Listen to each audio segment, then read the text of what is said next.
Bumuwelta si Senadora Risa Hontiveros sa palabang Facebook post ni suspended Bamban Mayor Alice Go. Ayon kay Hontiveros, allergic sila sa sinungaling gaya ng alkalde. Para magkaalaman daw, humarap na lang si Go sa pagdinig ng Senado. Narito ang aking report.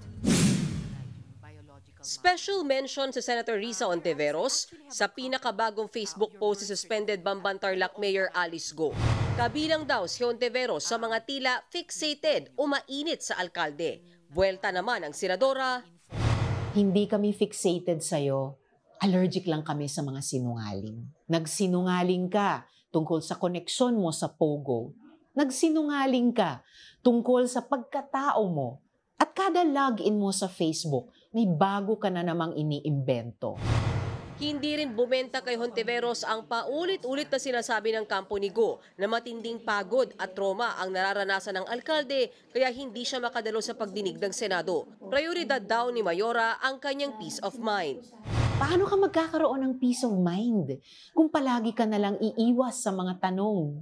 Mayor Alice Go o Go Huaping, mas marami pa kayong post sa Facebook kaysa pag-attend sa Senate hearing. Muli ring pinabulaanan ni Mayor Go na may Chinese passport siya. Itinanggi niyang siya ang nasa likod ng mga natatanggap na death threat si Senator Win Gatchalian. Matatanda ang sinabi ni Gatchalian na isang vlogger ang nagsabing inutusan umano ni Go ang kanyang mga tauhan para patahimikin sila ni Hontiveros kapalit ng kabuuang 10 milyong piso. Panawagan naman ng ilang senador kay Mayor Go, sumurrender na lamang siya at magbigay na ng testimonya sa susunod na pagdinig ng Senado. Oras naman daw kasi na masagot niya ang lahat ng tanong sa kanya, hindi na niya kailangang ma-detain pa ng matagal dito sa Senado. Hirit naman ni Senate President Chis Escudero, walang karapatan si Mayor Go na diktahan ng Senado. Baka may tinatago lang daw ang alkalde kaya hindi siya nagpapakita. May prinsipyo sa batas na flight is evidence of guilt.